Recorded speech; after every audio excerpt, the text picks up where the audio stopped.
मंत्री Ben giver की बहुत बड़ी वार्निंग। लेबनान में हिजबुल्लाह के ठिकाने पूरी तरह करेंगे तबाह। ये देखिए जरा, ब्रेकिंग और शॉर्ट वाइट दिखाइए जरा। लेबनान से हिजबुल्लाह के आतंकियों का खात्मा हमारा लक्ष्य है। दक्षिणी लेबनान से नागरिकों को खदेड़ना जारी रहेगा, बेन गिवर ने कहा है। ये तीनों ब्रेकिंग विजय, तीनों शॉट दिखाइए। बाहल सर के पास में चलूंगा। सर थोड़ा सा शार्प टेक। सर मेरे सारे अंदाजे, सारे एनालिसिस, सारे मेरी जितनी भी रीडिंग में कर रहा हूं, सब ये इंडिकेट कर रहे हैं कि chink in the armour Israel है।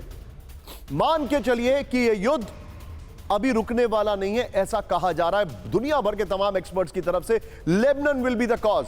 ईरान नहीं रुकेगा लेबनान पर अगर हमला होंगे तो। बहुत ही अच्छी चीज आपने बताई है और उसके बारे में एक चीज मैं इसमें बोलना चाहता हूं कि पूरा विश्व खुश है अगर ये एग्रीमेंट होता है, भारत भी खुश है एग्रीमेंट होता है, लेकिन कौन खुश नहीं है? वो है इजराइल, वो है नेतन्याहू, वो है बेन गवीर। इस समय नेतन्याहू की पार्टी के पास सिर्फ 32 सीट्स है 120 में से। 6 सीट्स हैं उज़्मा यहूदी पार्टी की, जो कि बेन गवीर की पार्टी है, जो एक्सट्रीमली राइटिस्ट है। आपको मालूम होगा कि बेन गवीर जो है 8 बार इंडिक्ट हो चुके हैं अपने रेसिस्ट कमेंट्स और रेसिस्ट फीलिंग्स के लिए। और साथ में नेतन्याहू के ऊपर भी पर्सनल और पॉलिटिकल प्रेशर बहुत हाई है। वो नहीं चाहते हैं कि ये युद्ध रुके, वो चाहते हैं कि ये मौका मिला है और किसी ना किसी तरीके से वापस उकसाएं ताकि अमेरिका को और कोई रास्ता ना मिले। और हो सकता है कि वो यहां तक कोशिश करेंगे कि बेरूत पे भी हमला करें। सर मैं आपको एक बहुत अलार्मिंग खबर बता रहा हूं, जा सके। मैं आपको एक बहुत अलार्मिंग खबर बता रहा हूं सर, आप मेरे साथ बने रहिए। सर का फ्रेम थोड़ा गड़बड़ हो रहा है। कैंप 1 कैंप 4 पर आइए। ईरान की तरफ से कहा गया है कि हमास और हिजबुल्लाह को फिर ताकत देंगे, यानी जिसको वो लोग एक्सेस ऑफ रेजिस्टेंस कहते हैं, ये लोग एक्सेस ऑफ ईवल कहते हैं, जिसको रिंग ऑफ फायर कहा जाता है इजराइल के लिए। और ये पूरा युद्ध इसीलिए कि रिंग ऑफ फायर यानी हिजबुल्लाह, हमास, हूती इजराइल को घेरो। और इजराइल का काम क्या है? इस रिंग ऑफ फायर को तोड़ के अपना अस्तित्व बचाओ। यह है इस जंग का सार। लेकिन वो रिंग ऑफ फायर पर क्या कहा गया? ब्रेक करिए। जंग में हिजबुल्लाह की ताकत सिर्फ एक ट्रेलर थी। ब्रेक करिए। कुद्दस फोर्स के कमांडर इस्माइल कानी की वार्निंग। ये अपने आप में एक बड़ा अजीब आदमी है, क्योंकि कितने भी धमाके हो, कितने भी हमले हो, इस्माइल कानी हमेशा बच जाते हैं। तबाह हो चुके हमास को फिर से खड़ा करेगा ईरान। ब्रेकिंग और शॉट, पूरे रेजिस्टेंस फ्रंट से मिलकर दिखाई ताकत। अमेरिका इजराइल को सीधी टक्कर की दी वार्निंग। बड़ी खबर आइए जरा अपर गोप्रो पर। इस्माइल कानी की अमेरिका और इजराइल को वार्निंग देखिए जरा। अगर यही वजह है तो फिर यह युद्ध कैसे रुकेगा?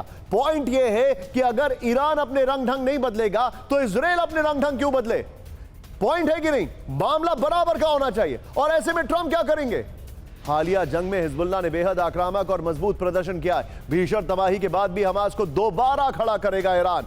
होमुस से बाब अल मंदेब तक नया सुरक्षा घेरा तैयार किया गया है। खाड़ी से लाल सागर तक ईरानी गठबंधन की ताकत और बड़ी है। अमेरिका और इजराइल सीधे टकराव से बचने की कोशिश करें। रेजिस्टेंस फ्रंट से पंगा लेने पर अंजाम भुगतने की खुली धमकी दिए। ब्रेकिंग और शॉट लीजिए। सीधे चलिए सुधाकर सर के पास। सुधाकर सर, आज मैं बड़ा डायरेक्ट सवाल पूछ रहा हूं। दुनिया भर के कई एक्सपर्ट्स और ओपन सोर्स इंटेल में चर्चा मशहूर है कि यह युद्ध ट्रंप ने इसलिए नहीं रोका है कि उनको यह युद्ध रोकना था।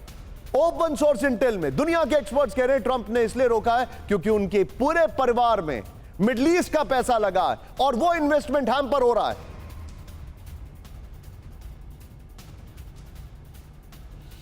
निशांत, मैं काफ़ी हद तक आपके साथ सहमत हूं, लेकिन बड़ी पिक्चर यह है कि पैसा के पीछे, खुद की परिवार के इन्वॉल्वमेंट के पीछे देश भी सर, लेकिन एक बात बताइए, अगर इस्माइल कानी डोनाल्ड ट्रंप के ऊपर, अगर इस्माइल कानी इतनी एक्सट्रीम पोजीशन लेंगे तब तो Israel will be forced to attack.